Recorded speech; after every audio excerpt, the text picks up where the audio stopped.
Welcome back, everyone, to part 2 of restoring a 2001 Ram 3500, second gen Cummins. In the last episode, we had this truck torn down right to the bare frame. Box out, cab off, engine out, everything. In preparation to haul the truck down to my other shop, to power wash the full frame and begin sandblasting.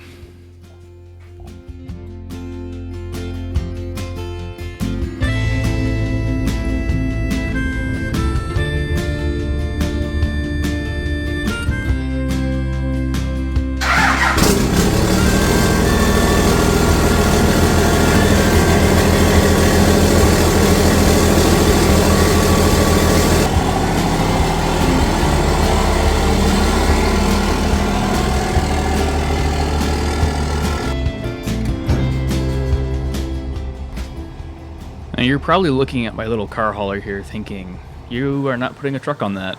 And to be honest, I wasn't sure if this was going to work or not. I thankfully had a winch mounted to this, and this is a trailer that I normally use to haul my small E36s around. So I was really curious if I were to overhang the back half of this truck over the front of the trailer, if this would fit or not. And by some miracle, I actually pulled this off. How's that for clearance? That's awesome. Wow.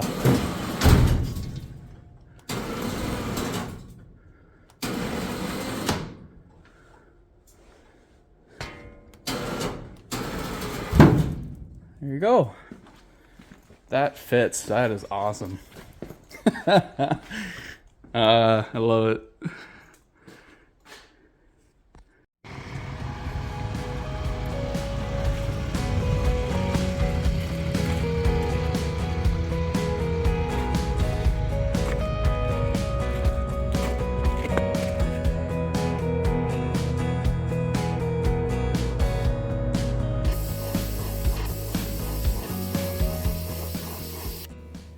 The engine in this truck and pretty much everything related to the drivetrain had a pretty severe leak, like basically every truck on the road that's this old, and there's no way I could sandblast through all of that without just making a terrific mess. So I power washed as much of the truck as I could, and you can see inches and inches of grease were coming off every cross member, the sides of the frame, the rear diff. I could not believe how much buildup there was just from all of the sling of oil up onto the rear end of the truck. But this was going to help tremendously, both to keep the shop somewhat clean, as well as expedite the sandblasting as much as possible. After a good 2 hours of power washing, I tucked the truck inside of our heated shop before I hauled it back up to the farm to begin sandblasting. With the truck drying in the heated shop, I headed back up to the farm and started tearing into the sandblaster. It just came in the mail today. This is essentially just a Princess Auto Harbor Freight special. And with a few modifications, there was a lot of hobbyists that were having really good luck with this, especially considering how cheap it was.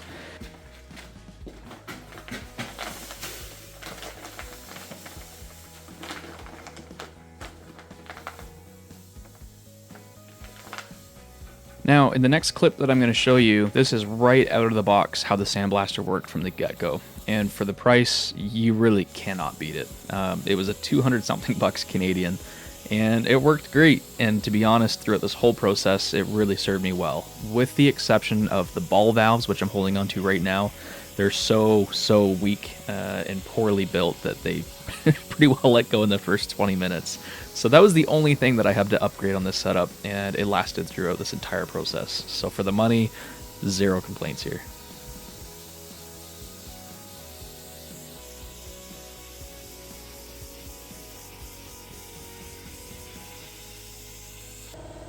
The before and afters pretty well speak for themselves. All you're really left with is the pitting and the metal. And when you look how rusty this drive shaft was, it's pretty impressive for an out of the box. Now, with the truck having baked overnight and completely dry, it was back to the farm to begin the long and tedious process. I had no idea what I was signing up for.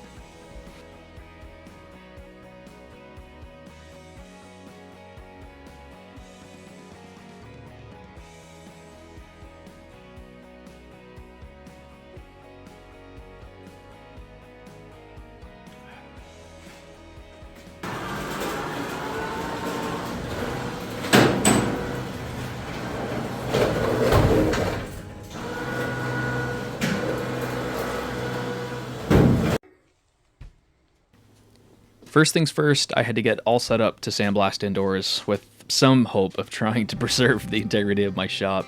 I found this car canopy. It's designed to be an outdoor storage car canopy, except the end plates, the vinyl for the end, they were mismatched. They didn't belong to this canopy, so they were a little bit short.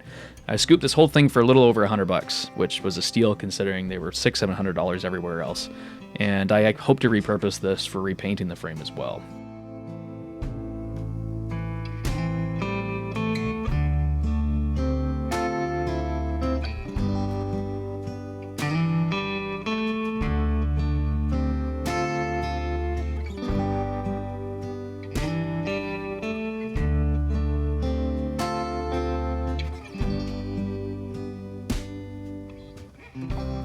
Part of the reason why I got it so cheap was it was missing the one wall on the right hand side, which wasn't the end of the world because I backed onto that wooden wall that I have. But later on, you'll see the amount of mess sandblasting makes, and I really wish I had gone out and got another one. The lesson learned for next time. Seeing as I was trying to get as good a results as possible with my little hobbyist sandblaster, this is a step that I took beforehand. And this is a needler. It's essentially a pneumatic air hammer with a bunch of needles on the end that punches the metal at a really high rate to remove rust scale, dirt, buildup, all the stuff that's on this truck after more than 20 years. And it did an awesome job, including exposing some rot that I didn't see in the first place.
Now this very same night, as soon as I finished this weld, I was scrolling through Kijiji and I found the perfect parts truck and donor truck with a 5-speed 4x4 manual transmission.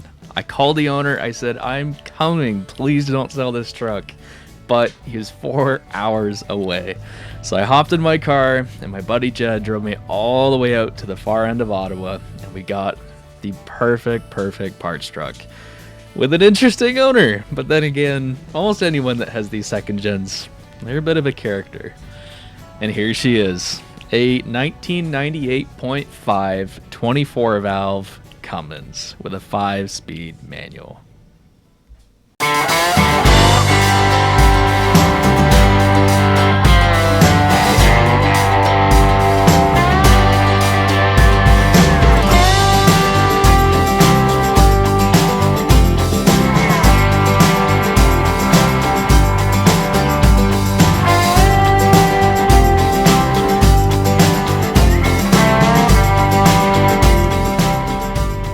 There was a few reasons why I was so excited to get this parts truck so early on. The truck that I'm restoring I never saw run, and the wiring was in pretty bad shape and a lot of DIY repairs. So from this parts truck I'm stealing the manual swap, the engine, the wiring, tons of little bits and pieces missing from my truck I'm currently restoring because the cab was removed from it.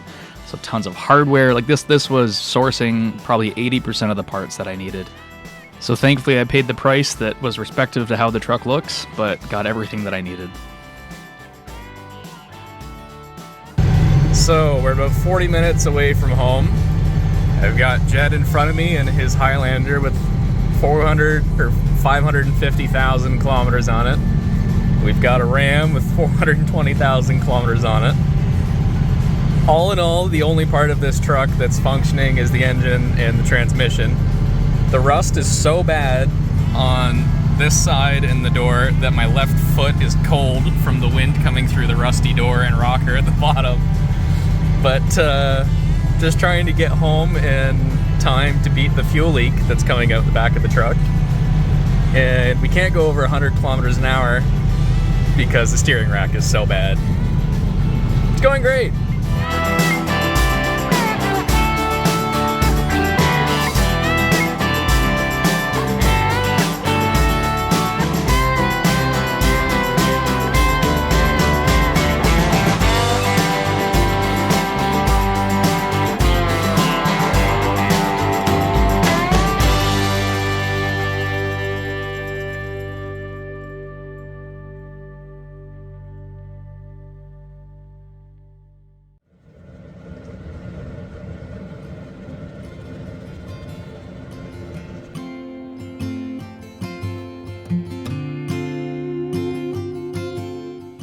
Now feeding off the excitement knowing that my full manual swap for this truck was sourced and waiting to be pulled outside, I turned my attention to what I'd been trying to avoid day after day, and that was getting rid of these terrible plow mounts. They had been booger welded in every direction on this frame, so I sat there with an angle grinder for probably a good 2 or 3 hours and over a dozen discs trying to cut the plow mounts away from the frame without damaging the frame itself.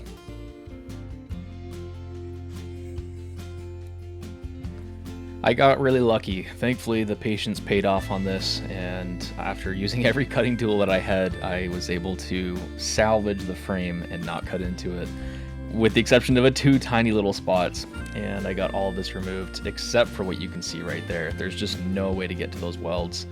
But I'm gonna re-weld all around those little square patches underneath the front radiator support pickup mount, and it'll actually act as reinforcement for the bumper pickup points. And now that is over, on to the next step.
So, my original plan for this whole sandblasting project was thinking it would go quite a bit faster, but this small sandblaster is efficient at what it does, but it is just too small, and my air compressor is too small to generate a quick turnaround for the frame. It's doing a great job, but not as quickly as I want.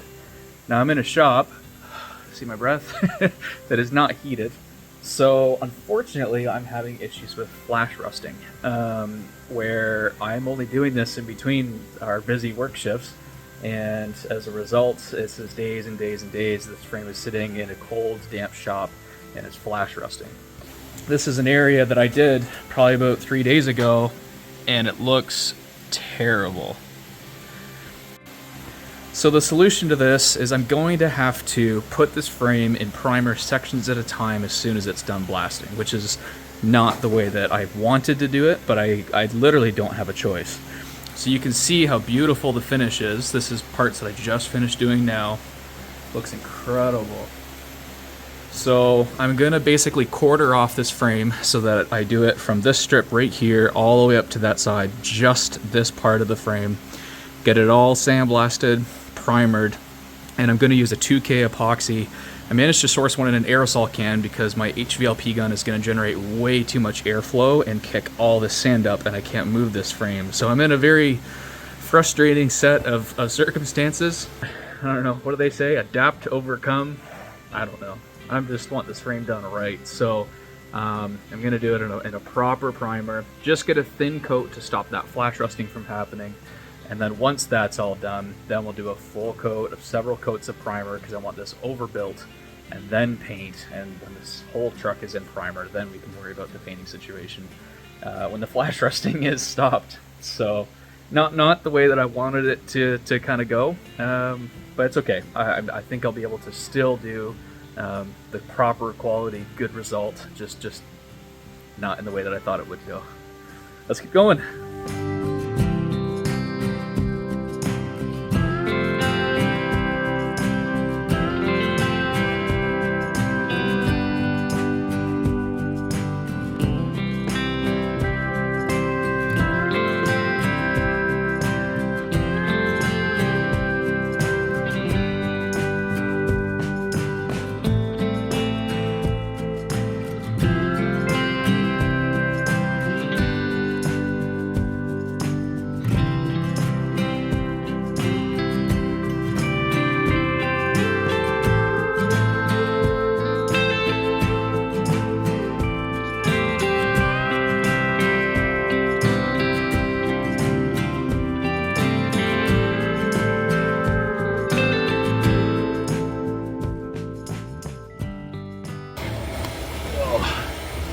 Alright, let me tell you guys. I once had a friend of mine, very experienced painter. He said any sandblast guy he's run across his entire life was either drunk or high. I just thought he was being dramatic. I am halfway through blasting this truck frame on what feels like day 200. I understand what he means now. There's no way you could willingly want to do this every day of your life and not be drunk or high. This sucks. I'm so ready for this to be over with. Any of you guys that sandblast for a living, God bless you. I hope you find the Lord, because this is not a way to live.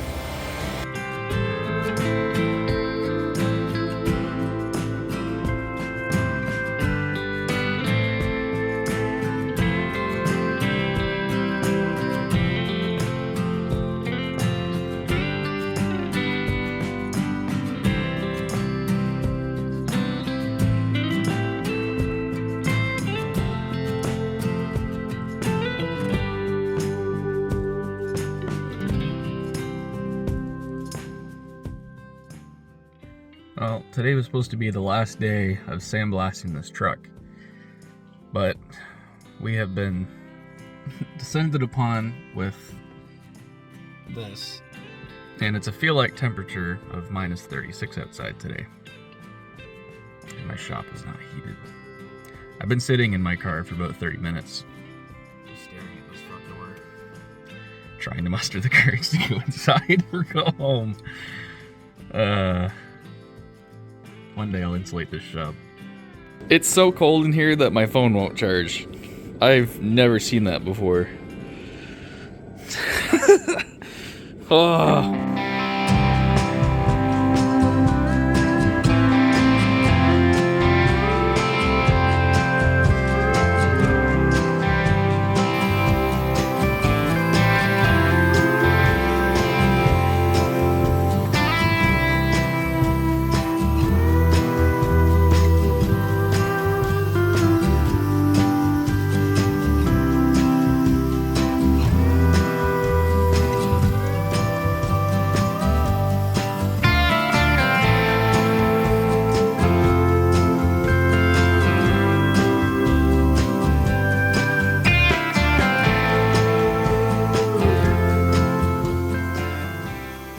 Alright, well, this is probably where I'm going to end off this sandblasting chapter.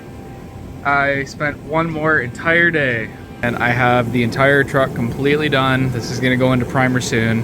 And I ran out of sand and froze my airlines at the very end for this last strip. So close, but this whole truck's gonna go into primer tonight. I'll sandblast that little X piece sometime next week because it's the weekend.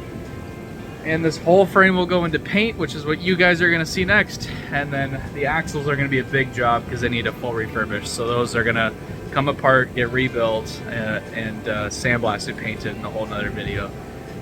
On to painting. Here we go. Finally. It is finally frame painting day. Fast forward probably 4 months since the last clip. Life gets in the way, but finally it's frame painting day. With the frame fully blasted and completely primered, it is now time for paint. However, so much time has gone past that I'm dealing with little tiny areas that I had to get through first. So with most of them being right here on the frame rail, I went through and wire wheeled a couple areas because my primer was so thin that there was little tiny speckles of rust already starting to show through a little bit of primer that I did. Same thing on the towers, so I would just wire wheel the essential areas where I saw tiny little specks of rust coming through. One area I haven't done to reference is probably one of the worst areas in the truck, and you can just see this really faint little rust speckling coming through. So, as a result of that, this is the product we're going to be using. I talked to quite a few experienced people in the industry. This is essentially a Pour 15 equivalent, but with none of the rubberized undercoating properties that are so bad for locking in moisture. This is basically just a very hard paint, specifically formulated for the problem that I'm having, and that's where this was not that clean a truck to begin with. And despite being sandblasted at an amateur level, there's still going to be little tiny areas where rust is not going to be completely removed. So as a result, this is where this product comes in. I'm going to do 2 coats throughout the whole truck. We're going to see how it looks, and I think I want to top coat it for a gloss finish, but this is going to be the first step. This is what I'm spraying with. It's a beater gun. It's basically Amazon special with good reviews, which I've had pretty good luck with in the past. I've got everything all filtered, moved over. This is a straight use product, no hardeners, no reducers, but as easy as it really gets. I've just got it in here after funneling it. I just use these funnels because with any of these pretty thick sealers, primers that I've used in the past, I always get little clumps in the gun, and it just makes for a pretty messy painting. So that's pretty much it. I've got the gun reasonably dialed, pretty good fan and a decent amount of volume, and let's do the test sprays. Here we go.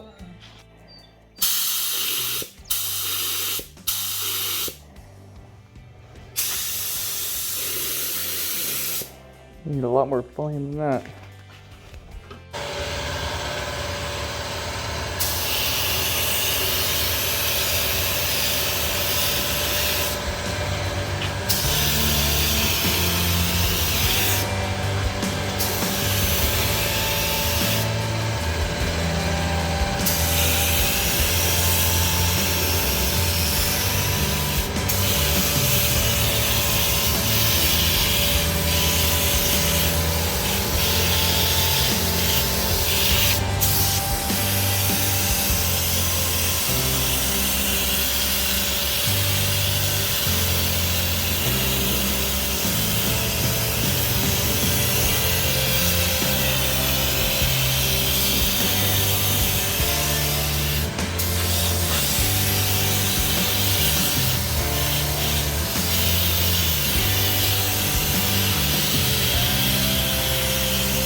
I was really struggling to do the underside of the frame, so I ended up being able to make use of this gantry just by chaining up to the front axle pickups. These are getting replaced. Don't freak out where I chained it. And it worked out really well to paint the whole underside of the frame. I was rolling around on the bottom of the cart, but the airline port at the bottom of the gun kept hitting, and I couldn't siphon out the paint properly. So far, I'm really happy with how this is looking. But now it's time for the second coat of paint. So here's the finished product. Overall, I am a little underwhelmed with the finish primarily. I don't think this has anything to do with the product. It was so kind of unusual how I had to do this frame paint job, just because of the flash rusting I was dealing with, the middle of winter, the cold, everything. It by no means was an ideal restoration paint job. So it's curing beautifully. Already seems to be very hard, very deep, very dark, and I have really nothing bad to say about the product itself. I'm surprised how many little areas of fish eyes I'm dealing with, considering the truck was really only ever dusty. It was never touched, never oiled, never anything. You can especially see that up here. There's just so much speckling. Now, mind you, I didn't have the reducer. It says it's sprayable in its current form, but I didn't have the reducer, which I think would have rendered a way better quality result.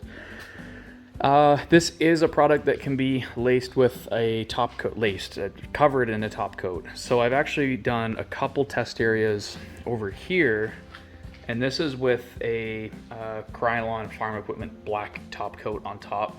It's given it a much more frame-like finish. This did not have enough reducer, and it's already looking pretty speckled, just because it blasted so thick. This did have reducer, and this looks a lot better. Just in this one portion of frame, you can see in that area where I stopped.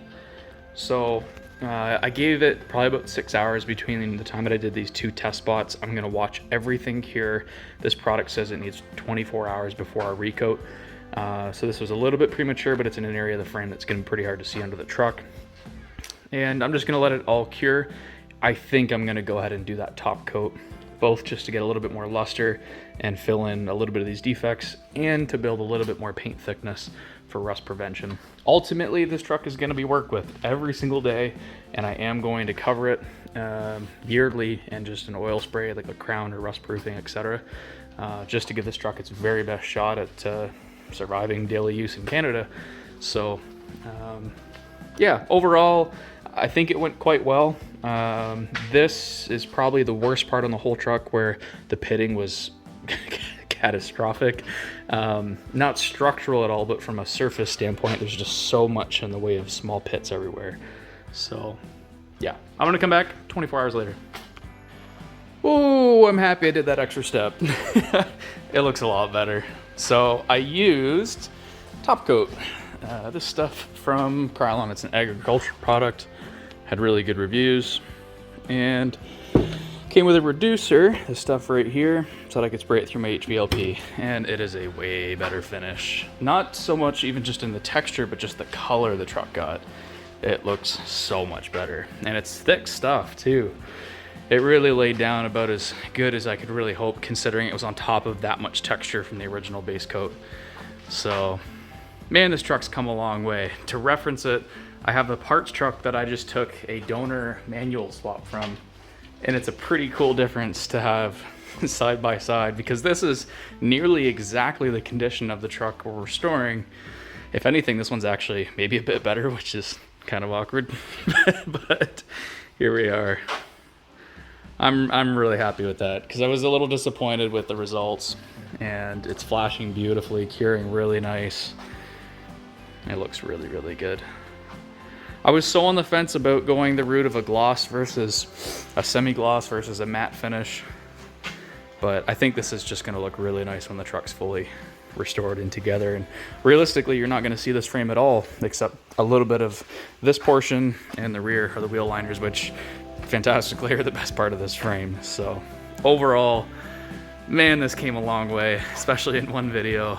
Now that this is all finished up and paint is done, I get to move on to the funner stuff. We're gonna rebuild axles completely, just reseal them, sandblast them, paint them with a similar product, and then just get to start bolting parts on.